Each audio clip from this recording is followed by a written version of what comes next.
इसी अयोध्या में आपको हम बताएं, यहाँ पे एफआईआर लिखाने के लिए आज मशक्कत करना पड़ता है।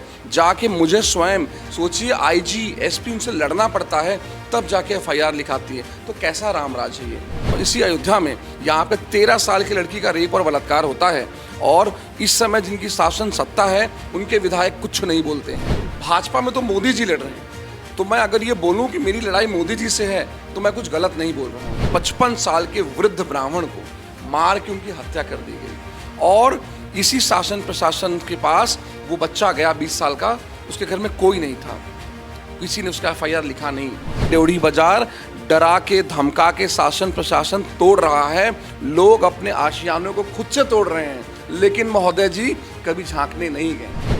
देखिए, सबसे पहले अगर बीएसपी जीतती है तो सबसे पहले मैं यहाँ के शासन को आश्वस्त करना चाहता हूँ कि अयोध्या में कोई भी शासन प्रशासन किसी मंत्री नेता के दबाव में नहीं काम करेगा। वो फ्री होकर सिर्फ और सिर्फ संविधान के दबाव में काम करेगा। 2024 के लोकसभा चुनाव की शुरुआत हो गई। अगर बात कही जाए इंडिया और एनडीए गठबंधन को लेकर, तो इंडिया और एनडीए गठबंधन अपनी पूरी तैयारी जोरों शोरों से कर रहा है। लेकिन इस बीच अगर बात कही जाए उत्तर प्रदेश के बारे में, तो उत्तर प्रदेश में 80 की 80 सीटों को हासिल करने के लिए सभी पार्टी अपनी तैयारी जमकर कर रही है। लेकिन इस बीच बीएसपी की बात कही जाए तो बहुजन समाज पार्टी ना इंडिया गठबंधन में है, ना ही एनडीए गठबंधन में है। अगर बात कही जाए बीएसपी पार्टी के अध्यक्ष यानी कि मायावती जी के बारे में, तो उनका साफ शब्दों में एक ही बात कहना था कि ना मैं इंडिया गठबंधन में जाऊंगी, ना मैं एनडीए गठबंधन में जाऊंगी, अकेले जीत हासिल करके दिखाऊंगी। अगर बात कही जाए उत्तर प्रदेश के फैजाबाद सीट के बारे में, तो फैजाबाद सीट से बीएसपी पार्टी के प्रत्याशी सच्चिदानंद पांडे जी हमारे साथ मौजूद है।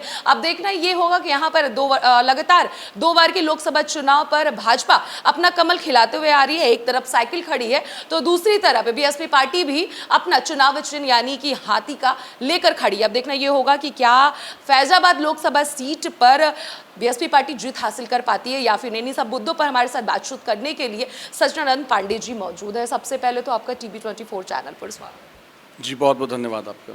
क्या लग रहा है इस बार का जो चुनावी माहौल है फैजाबाद लोकसभा का, क्या लग रहा है? बहन जी वापस आ रही है या फिर से कमल खिल रहा है या फिर इंडिया गठबंधन जीत रहा है? आपको क्या लग रहा है? देखिए, जैसा कि हम सब देख रहे हैं, इस बार जो कमल की जुमलेबाजी थी, जो भाजपा की जुमलेबाजी थी, वो जनता पहचान चुकी है 10 सालों में।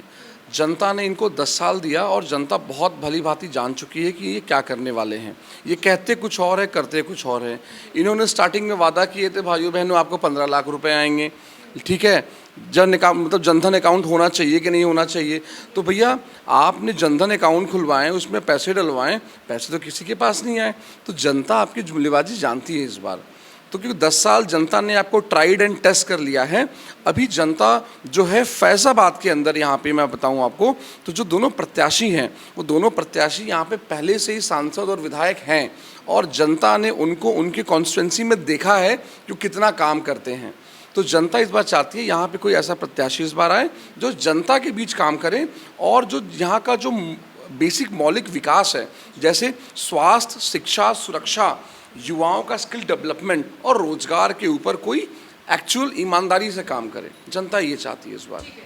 आपने ये बात कहा, अयोध्या मंदिर भगवान राम का जो प्राण प्रतिष्ठा हुआ है, क्या लगता है कि बीजेपी जिस तरीके से प्राण प्रतिष्ठा करवाई है, और खास करके अयोध्या एक ऐसा केंद्र बना है जो पूरे देश का आकर्षण का केंद्र है, ऐसा नहीं लगता कि मुकाबला थोड़ा सा भारी है क्योंकि भगवान राम का प्राण प्रतिष्ठा भी हुआ है?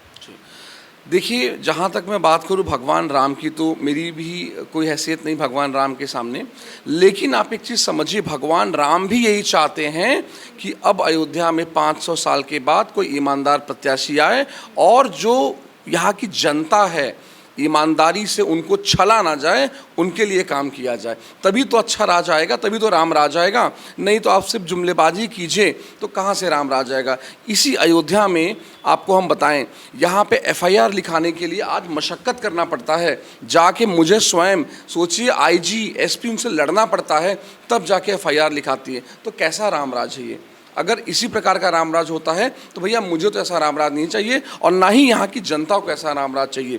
रामराज ये हो कि कोई भी जनता अगर पीड़ित हो तो जनता की सुनवाई हो, शासन प्रशासन उनका संज्ञान ले। और इसी राम की पैड़ी पे मैं आपको बताऊं, इसी अयोध्या में यहाँ पे 13 साल की लड़की का रेप और बलात्कार होता है और इस समय जिनकी शासन सत्ता है उनके विधायक कुछ नहीं बोलते हैं, शांति से आप समझिए जो विरोधी है, मतलब जिसने ये दुष्कर्म किया है उसके साथ खड़े रहते हैं। तो बताइए क्या यही रामराज है?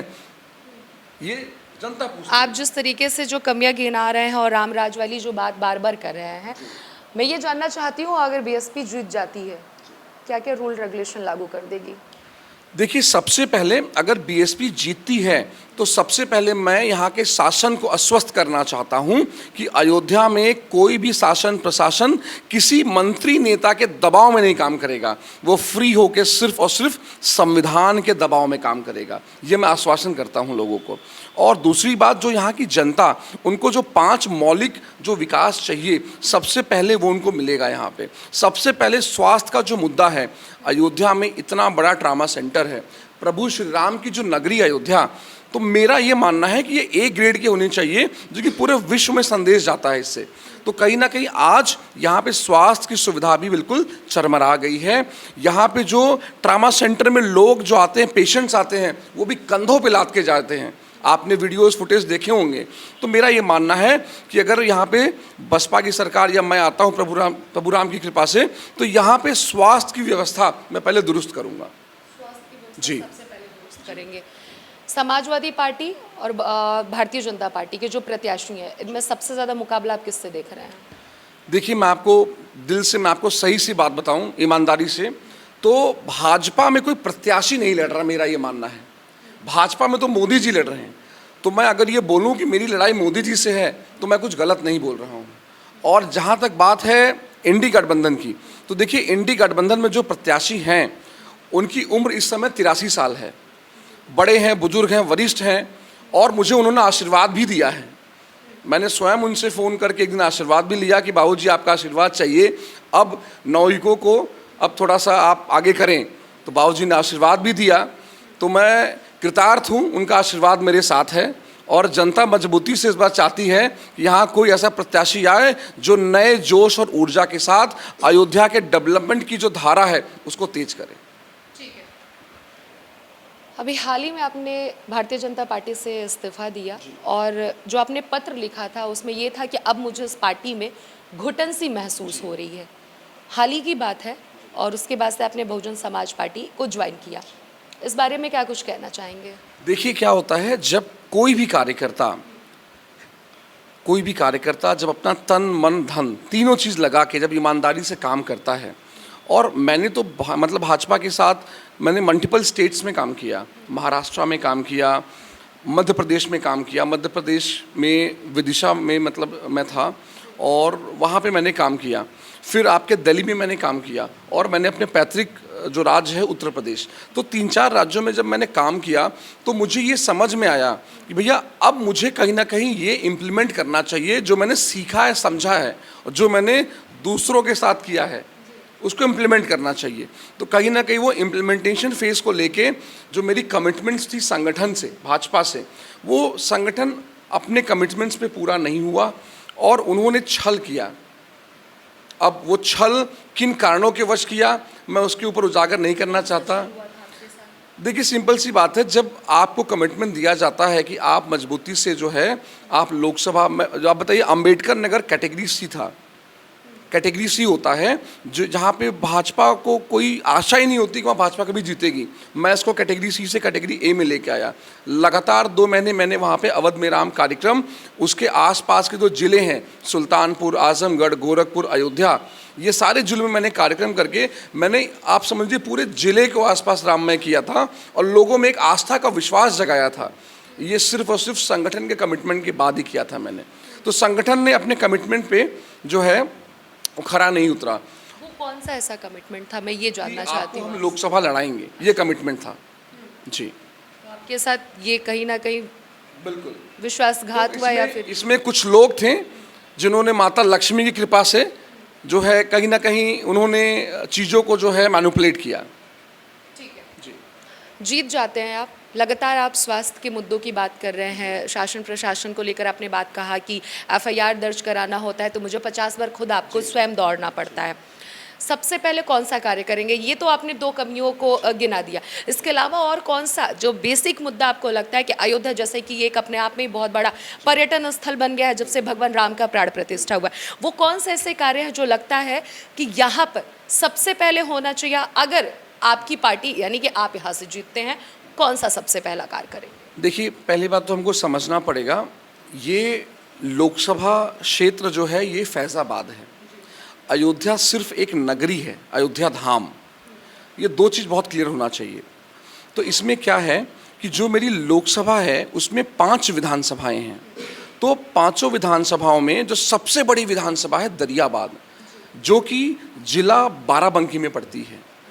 और वहाँ के जो लोग हैं, आप विश्वास मानिए, वहाँ के लोग अपने आप को ठगा हुआ महसूस करते हैं। कारण कोई सांसद विधायक वहाँ तक पहुँच नहीं पाता है। उस पार 18,000 वोटर हैं, घाघरा के उस पार।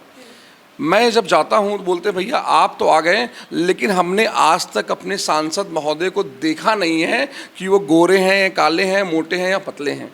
तो मैं तो ये बोलना चाहूँगा कि मैं सबसे पहले जो मेरी जनता है, जो मेरे यहाँ पे 19,08,635 जो मेरे वोटर हैं, मेरी कोशिश ये रहेगी पहले मैं किसी माध्यम से उनके तक पहुँचूँ, उनकी चीज़ों को, उनकी पीड़ा को पहले मैं सुनूं, और उसके बाद जो मेरे 5 बेसिक जो यहाँ पे विकास की धारा है मैं उसके ऊपर काम करूँगा। जैसा मैंने बताया कि स्वास्थ्य का मुद्दा सबसे पहले है, जान है तो जहान है। अगर जान बचाने में अगर मैं कामयाब हो गया तो बहुत बड़ी बात है। तो सबसे पहले स्वास्थ्य का मुद्दा, फिर सुरक्षा का मुद्दा, फिर शिक्षा का मुद्दा। क्योंकि यहाँ पे सुरक्षित जो लोग बोलते हैं कि भाई भाजपा आने के बाद हम काफ़ी सुरक्षित हैं, देखिए सुरक्षित अगर होते तो यहाँ पे एग्जाम्पल्स नहीं आते। अभी कुछ दिन पहले का एक मामला है, मिल्कीपुर मेरी एक यहाँ पे विधानसभा है, जहाँ पे 55 साल के वृद्ध ब्राह्मण को मार के उनकी हत्या कर दी गई। और इसी शासन प्रशासन के पास वो बच्चा गया 20 साल का, उसके घर में कोई नहीं था, किसी ने उसका एफआईआर लिखा नहीं। फिर हम लोग को मालूम चला, हम लोग गए उसके पास, हमने पूरी तहकीकात की, हुआ क्या। फिर मैं स्वयं आईजी साहब के पास गया, मैंने उनको कॉल लगाई, बात किया, लेकिन उनका भी ये था कि भैया हमारे ऊपर भी दबाव है, समझो मेरी बात को। तो मैं तो ये बोलता हूँ कि दबाव आपके ऊपर सिर्फ और सिर्फ संविधान का होना चाहिए, ना ही किसी मुख्यमंत्री का होना चाहिए, ना ही किसी सांसद का होना चाहिए, क्योंकि आपने संविधान की शपथ ली है। तो कहीं ना कहीं जो बेसिक चीज़ें हैं ईमानदारी से अगर हम करेंगे तो ये लोकसभा, अयोध्या लोकसभा जो फैज़ाबाद है, ये अपनी विकास की धारा पे तेज़ी से चलेगी।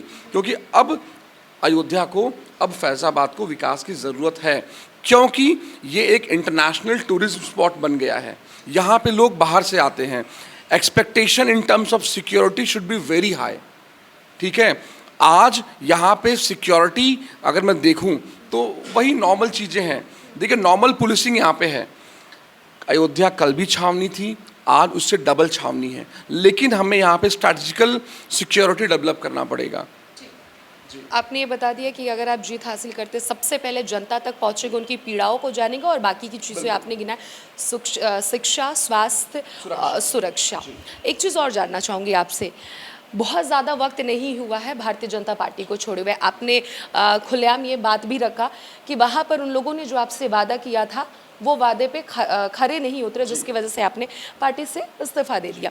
एक चीज़ और जानना चाहूँगी, आपने शुरुआत में एक बात कहा कि यहाँ पर जो मेरा टक्कर है, समाजवादी पार्टी के तो काफ़ी ज़्यादा बुजुर्ग हो गए हैं, लेकिन भारतीय जनता पार्टी के कैंडिडेट को लेकर आपने कहा कि मैं उनको तो मुकाबला ही नहीं मानता हूँ, मैं यूँ कह सकता हूँ कि देश के प्रधानमंत्री से मैं चुनाव लड़ रहा हूँ।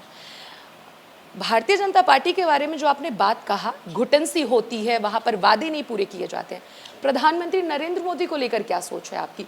जानना चाहती हूँ व्यक्तिगत तौर पर आप क्या सोचते हैं? देखिए, क्या है, मोदी जी से मैं पर्सनली मिला हूँ, और जब मैं भाजपा में था तो उनका भी आशीर्वाद मैंने लिया था। तो मैं तो बोल सकता हूँ मोदी जी का भी आशीर्वाद मेरे सर पे है। मोदी जी भी चाहते हैं कोई ईमानदार युवक यहाँ पे आए और जनता का प्रतिनिधित्व करे। मैं तो जनता से, कि उनके कैंडिडेट जीते सर नहीं, जैसे मोदी जी हमेशा बोलते हैं कि नागरिकों को आगे बढ़ाना चाहिए, तो मैं तो वही बोलता हूँ कि जनता मोदी जी की बात सुने और नागरिकों को आगे बढ़ाए। जो जनता के प्रति जो है ईमानदारी से काम करें। आप इन प्रत्याशियों को देखिए, जब ये पहली बार चुनाव लड़े थे, इनकी प्रॉपर्टी एसेट क्या थी? ये स्कूटर से चलते थे, लेकिन आज इन्होंने ये कंडीशन कर दिया है कि यहाँ की जनता स्कूटर से भी नहीं चल पा रही है रोडों पे, है ना। और अवधेश प्रसाद जी 1977 में वो 2-2 रुपए चंदा मांग के, यहाँ पे एक डेवढ़ी बाजार है, वहीं से वो चंदा मांग के वो पहली बार विधायक हुए थे। आज वही डेवढ़ी बाजार डरा के धमका के शासन प्रशासन तोड़ रहा है, लोग अपने आशियानों को खुद से तोड़ रहे हैं, लेकिन महोदय जी कभी झांकने नहीं गए। तो जनता तो जानती है कि आपने बहुत काम किया है, लेकिन सिर्फ अपने लिए किया है। आपने अपने होटल बनाए हैं हर जिलों में, आपने अपने स्कूल कॉलेजेस बनाए हैं हर जिलों में, जनता के लिए क्या बनाया है वो जनता जानती है आपकी बात। इसलिए जनता इस बार आपको घर ही बिठाएगी। आप बड़े हैं, बुजुर्ग हैं, वहाँ से आशीर्वाद दीजिए और चीज़ें आगे बढ़ें। नवयुवकों को लेकर क्या सोच रहे हैं? बार बार आप नवयुवकों की बात भी दोहरा रहे हैं, आप कहीं ना कहीं एक युवा चेहरा है, युवाओं को लेकर क्या सोच रखते हैं और क्या कुछ करना चाहते हैं? देखिए, मेरा ये मानना है, जो नवयुवक यहाँ पे 2 टाइप के नवयुवक हैं। एक जो प्रॉपर स्टडी करके, मतलब थोड़ी सी अपग्रेडेड शिक्षा लेके, जो अपने आप को यहाँ से बाहर ले जाता है, जैसे दिल्ली, बॉम्बे, नोएडा ले जाता है। और एक नवयुवक यहाँ पे हैं जो नॉर्मल स्टडी करके, जो यहाँ पे सिर्फ इस ताक में बैठे हैं कि मुझे कोई भर्ती निकले, मैं भर्ती को भरूं डालूं। तो कहीं ना कहीं सबसे पहले जो इस टाइप के नवयुवक हैं यहाँ पे, उनको ये बताना समझाने की ज़रूरत भी हमारी जिम्मेदारी बनती है कि आपका स्किल सेट अपग्रेड होगा तो ही आपको आपके हिसाब से नौकरी मिलेगी। तो वो skill set development centre, training hubs, development centre की ज़रूरत है अयोध्या में। यहाँ पे मल्टी लैंग्वेजेस जो होते हैं उनकी ज़रूरतें हैं, क्योंकि लोग बाहर से भी आ रहे हैं अयोध्या में आज की डेट में। तो कहीं ना कहीं हमको थोड़ा सा स्ट्रैटेजिकल वे में सोचना पड़ेगा कि जो यहाँ के नवयुवक हैं उनको हमको अपग्रेड करना पड़ेगा। नहीं तो मुझे तो ये दिख रहा है आने वाले सालों में ये विंध्याचल, और मैं आपको बताऊं दिल से साफ साफ, तो ये आपका जो है काशी की तरह ये नगरी जो है, सिर्फ यहाँ पे आप देखेंगे तो बस जो यहाँ पे मेन जो पंडित जो हैं, जो यहाँ पे ब्राह्मण वर्ग है, वो सिर्फ एक ही कार्य में लगा हुआ है, जबकि ब्राह्मणों को पूरे विश्व का नेतृत्व करना चाहिए। उनके पास जो ज्ञान भंडार है वो हर जगह उनको निछावर करना चाहिए, ना ही सिर्फ अयोध्या में। मेरा ये मानना है जी। तो ये थे हमारे साथ सचिदानंद पांडे जी, जिन्होंने साफ साफ शब्दों में बताया कि अयोध्या में कितनी कमियां हैं। और अगर दोनों पार्टियों के बारे में बात कही जाए, यानी कि इनके अगेंस्ट में जो दोनों पार्टियां खड़ी हैं, बीजेपी की और समाजवादी पार्टी को, उनको लेकर भी इन्होंने बताया कि समाजवादी पार्टी के कैंडिडेट से इन्होंने खुद आशीर्वाद लिया है। और अगर बीजेपी के प्रत्याशी की बात कही जाए तो इन्होंने साफ साफ शब्दों में कहा कि मेरा कहना यह गलत नहीं होगा कि मैं बीजेपी के प्रत्याशी से चुनाव नहीं लड़ रहा, मैं खुद देश के प्रधानमंत्री यानी कि नरेंद्र मोदी से चुनाव लड़ रहा हूं। अयोध्या की बात कही जाए तो उन्होंने तमाम ऐसे मुद्दे हैं जो उन्होंने गिनाया कि यहाँ पर कितने ऐसे कार्य हैं जो गैर कानूनी तरीके से किए जा रहे हैं। एसपी की बात कही जाए, तमाम बड़े बड़े लेवल के अधिकारियों की बात कही जाए, ये इनसे कहते हैं कि मेरे ऊपर से दबाव है। तो कहीं ना कहीं ये सवाल खड़ा कर रहा है भारतीय जनता पार्टी पर, क्योंकि केंद्र में और राज्य में भारतीय जनता पार्टी की सरकार है। साथ ही साथ इन्होंने एक चीज और भी बताया कि यहाँ पर सुरक्षा, स्वास्थ्य को लेकर सबसे पहले कार्य करेंगे। युवकों की बात कही जाए तो अयोध्या एक ऐसा केंद्र बन गया है, ना सिर्फ धार्मिक स्थल है, जबकि एक ऐसा आकर्षण का केंद्र बना है जो नहीं भी जान रहा है, सुन रहा है, वो भी अयोध्या में आना चाह रहा है और भगवान राम के नाम से ही आना चाह रहा है। पर आ रहा है तो कुछ ऐसा डेवलप किया जाए जो अयोध्या बनकर रहे। और इन्होंने ये भी वादा किया कि अगर ये जीतते हैं तो जो भी यहाँ पर समस्याएं हैं, इन सभी समस्याओं को दूर करेंगे और सबसे पहले उन सभी लोगों तक पहुंचेंगे जो लोग नहीं जानते कि हमारे क्षेत्र का सांसद आखिर कौन है। कैमरा पर्सन हर्ष के साथ अनन्या मिश्रा, टीवी 24, फैजाबाद।